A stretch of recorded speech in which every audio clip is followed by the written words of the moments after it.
కుప్పం మున్సిపాలిటీలో అధికారులు పన్ను విధిస్తున్నారు.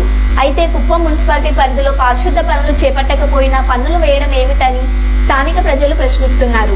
కుప్పం మున్సిపాలిటీ ఏర్పడిన కొత్తలో పారిశుద్ధ పనులు చేపట్టారే తప్ప ఇప్పుడు పారిశుద్ధ పనులు చేపట్టడం లేదని ఆరోపిస్తున్నారు. సక్రమంగా పారిశుద్ధ పనులు చెప్పకపోయినా, వీధి లైట్లు వేయకపోయినా మున్సిపాలిటీ అధికారులు పన్నులు వేయడం దారుణమని మండిపడుతున్నారు. కుప్పం మున్సిపాలిటీపై రాష్ట్ర ప్రభుత్వం ప్రత్యేక దృష్టి సారించి చెత్త సేకరణకు నూతన వాహనాలను ఏర్పాటు చేయాలని కోరుతున్నారు.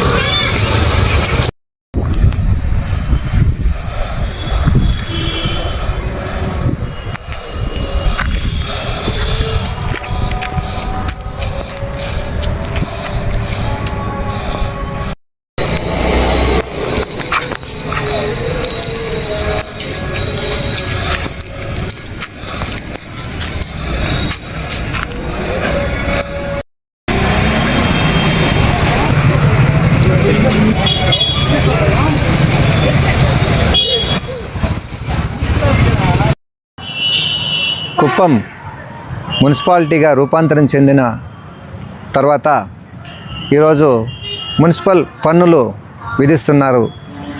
అందుకు అనుగుణంగా ఈరోజు పారిశుద్ధ్యము, తాగునీరు అనేది చూస్తుంటే ప్రజలు ఆశించిన కొన్న వాతావరణాన్ని మనం పురవీధుల్లో, గ్రామాల్లో, పట్టణంలో చూస్తున్నాము. కాబట్టి ఇప్పుడు చూస్తుంటే సీజనల్ వ్యాధులు కూడా ఎక్కువగా ప్రబలుతూ ఉంది దోమల వల్ల. కాబట్టి ఇప్పటికైనా ప్రభుత్వాలు మారింది కాబట్టి నూతనంగా ఏర్పడిన ఈ ప్రభుత్వం కుప్పం పైన ఎన్నో కోట్ల రూపాయలను కూడా వెచ్చించి ఇక్కడ అభివృద్ధి కార్యక్రమాలని చేయాలనే ముందుకెళ్తుంది. కాబట్టి అందులో భాగంగా ఇప్పుడున్న ప్రస్తుత మున్సిపల్ అధికారులు, పాలకులు కుప్పం మున్సిపాలిటీలో గతంలో ఉన్న వాహనాలు ఏమైంది, వాటిని అన్నిటినీ కూడా ప్రజల దగ్గరికి చెత్త సేకరణకి అప్పటికప్పుడే ఆ చెత్తని సేకరించుకొని తీసుకెళ్తే ఈ రోడ్లపైన పడవేసేది తగ్గిపోతుంది.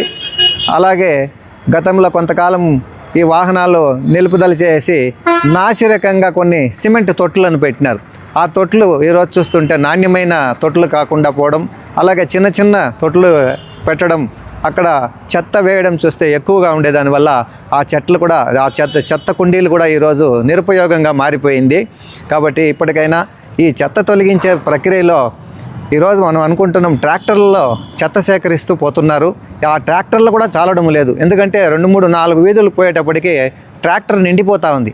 కాబట్టి ఇప్పటికీ కుప్పం మాజీ ముఖ్యమంత్రి, ప్రస్తుత ముఖ్యమంత్రి చంద్రబాబు నాయుడు గారు తాను ప్రాతినిధ్యం వహిస్తున్న ఈ కుప్పం పైన, ఈ ప్రజలపైన ఎనలేని అభిమానం అతనికి ఉంది. కాబట్టి ఇక్కడ మున్సిపాలిటీలో ఈరోజు బెంగళూరు తరహాలో చెత్త సేకరణకు భారీ యంత్రాలు అనేది ఉంది.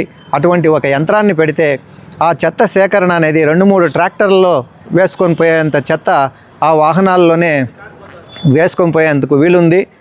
అలాగే సేకరించుకొని వెళ్ళేదానికి కూడా వీలు బాగుంటుంది. కాబట్టి ప్రభుత్వం కూడా, పాలకులు కూడా నగరాల్లో ఎలాంటి చెత్త సేకరణకు నూతన వాహనాలు, పరికరాలని వాడుతారో అటువంటి పద్ధతులను కూడా ఇక్కడ తీసుకొస్తే బాగుంటుందని, ఇంకా రోజువారీ చెత్తని